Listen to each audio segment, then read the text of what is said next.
Start. In this connection, it will be interesting to note the talk of the Honorable Railway Minister about the schools, primary schools, higher secondary schools, and high schools for the Indian Railways. If you examine the previous speech of the Railway Minister and also the working report of the Railway Board, you will find that the same figure is repeated every year. I have examined the figures and I find that this year only 16 schools have been added, out of which 13 are primary schools. One is a higher secondary school and two are middle or high schools.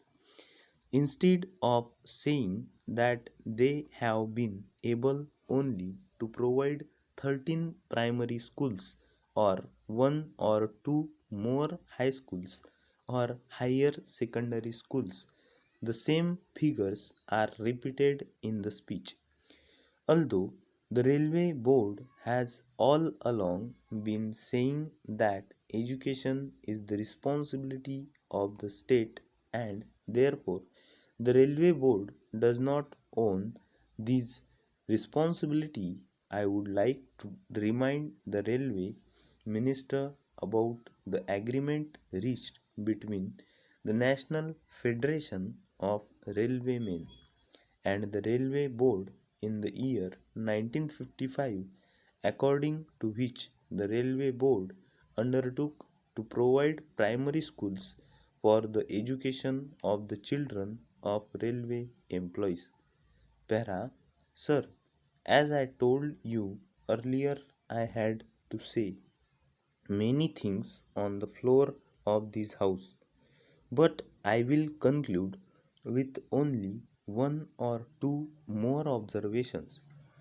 I will first deal with the labor relations. On the Indian Railways, I slightly differ from my honorable friend when he quoted me as saying that the permanent negotiating machinery has completely failed. It is a fact that this machinery is not functioning satisfactorily. At certain places it has failed. There is no doubt about it. But I would say in this house most frankly that at the board's level this machinery has been working successfully. But this is not the position so far as the zonal railways are concerned. I do not say that in all the zonal railways it is so, but in certain zonal railways and in most of the divisions of these railways it has failed. I was expecting that the railway minister would examine the working of this machinery in all the railways. What is the greatest defect in this machinery?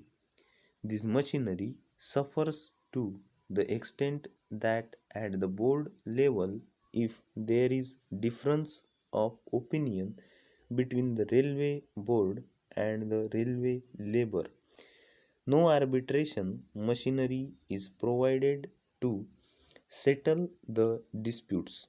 The provision in this machinery is that as and when an occasion arises, an ad hoc tribunal would be set up by government over.